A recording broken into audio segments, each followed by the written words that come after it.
Hey, this is Stovepipe from the Rusty VW. I'm going to give you a quick history on the Flashback bus, how we found it, how it came to be.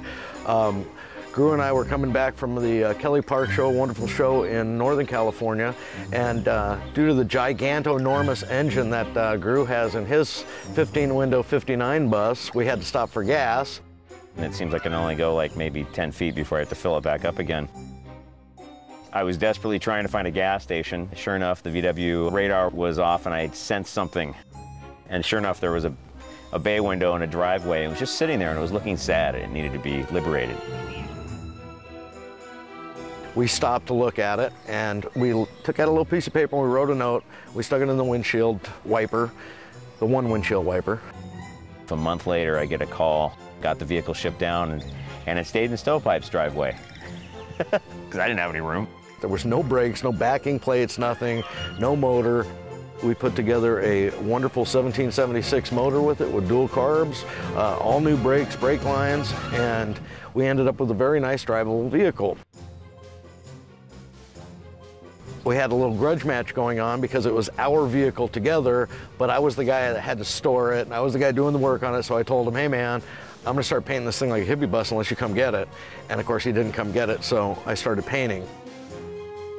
And the very first thing I did on this thing was Keep On Trucking Guy, which is an artist named R. Crumb, very famous artist from the San Francisco area back in the 60s. And it came out so well that Gru said, well, you better keep going.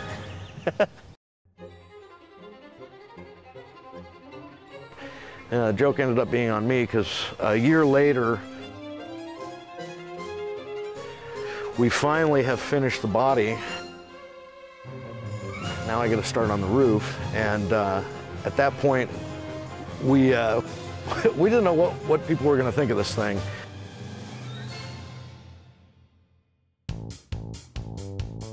The unofficial unveiling of it was at Buses by the Bridge in Havasu. And it was so popular, we were really kind of stunned. We didn't really know what to make of it, other than people really appreciated Stovepipe's artwork. Not only do people appreciate it on the t-shirts and the mugs and the other products, but now they have an actual mural on a Volkswagen bus to enjoy. What I personally like about it is it spans so many generations.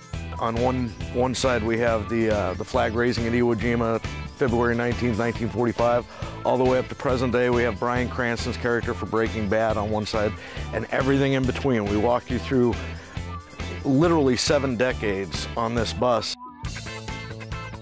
The neat thing about it is that when we take it out and we show it to people and people see it, all of them have a story. A fellow came up and was asking what year the bus was. And I told him it was a 69, and he proceeded to tell me the story that in 1969 he was drafted and he got sent off to Vietnam.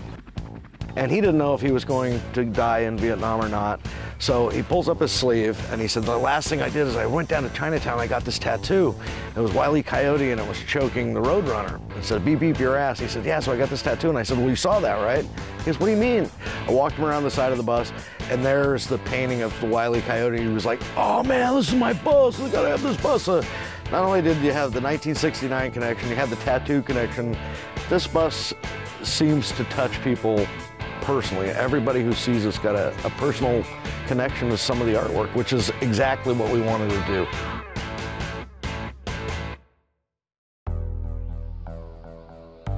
We were offered a ludicrous amount of money from a television personality, a very well-known person, will remain nameless for legal purposes.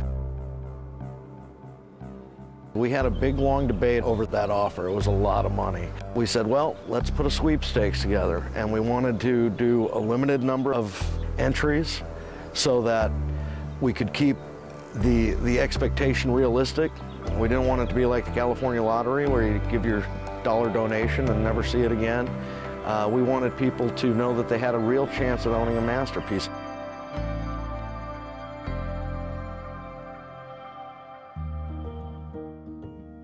I'm not Leonardo da Vinci, but this is my masterpiece. It's something I've devoted a year of my life to.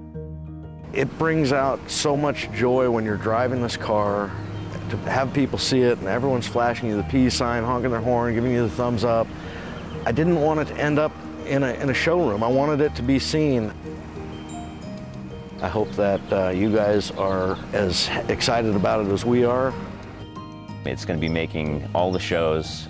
We're going to truly enjoy the time that we have left with it, and definitely are looking forward to the lucky person that is drawn. To get in on this bus, you got to get the limited edition signed and numbered artwork. With that, you get your free sweepstakes ticket, and this bus can be yours. On our next video, I'm going to tell you a little bit about the creative process that went into this thing and show you how some of it came to be. It's a little glimpse into my head.